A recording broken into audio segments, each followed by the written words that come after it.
পথশিশু ও অসহায় মানুষের পাশে দাঁড়ানোর জন্য পরিচিত স্বেচ্ছাসেবী সংগঠন বিদ্যানন্দ ফাউন্ডেশনের শিশুদের সঙ্গে ইফতার করে আবেগঘন অভিজ্ঞতার কথা জানালেন জনপ্রিয় অভিনেত্রী আসনা হাবিব ভাবনা।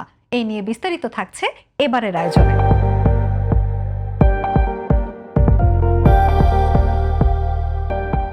ছিন্নমূল আর বিত্তবানদের এক টেবিলে বসিয়ে ইফতারের ব্যবস্থা করেছে স্বেচ্ছাসেবী সংগঠন বিদ্যানন্দ ফাউন্ডেশন।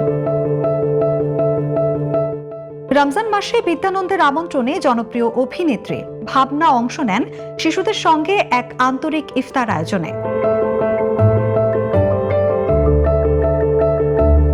সেখানে একসঙ্গে বসে খাওয়া, গান শোনা আর গল্পে ভরে ওঠে পুরোটা সময়।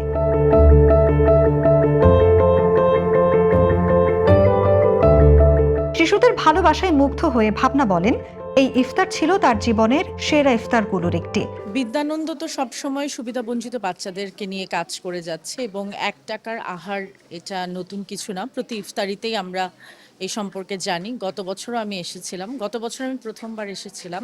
খুবই ভালো অনুভূতি এবং রোজার সময় আসলে মন ভালো হয়ে যায় এবং আমরা সবসময় সবাই অপেক্ষা করি রমজান মাসের, কারণ রমজান মাসে আল্লাহ সবচাইতে বেশি দোয়া কবুল করে।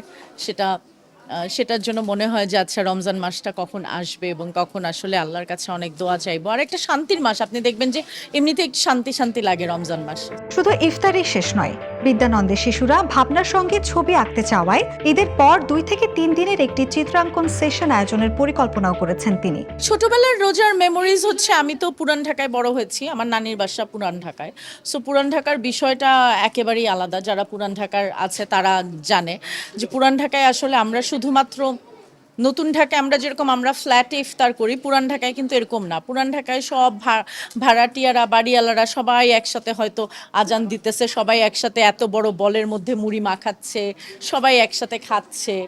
আমরা যারা আসলে অভিনয় শিল্পী আছি বা আমরা যারা সেলিব্রিটি আছি, যারা গান করে বা যারা যে কাজটা আসলে করে, সেই জায়গা থেকে আমরা যখন আসি তখন অন্যরা ইন্সপায়ার্ড হবে এবং সমাজের যারা বিত্তবান মানুষরা আছে তারা আসলে অনুপ্রাণিত হবে এই বাচ্চাদেরকে হেল্প করতে। শিল্পের মাধ্যমে মানুষের পাশে দাঁড়ানো এই উৎসবকে সাধুবাদ জানিয়েছেন উপস্থিত সবাই।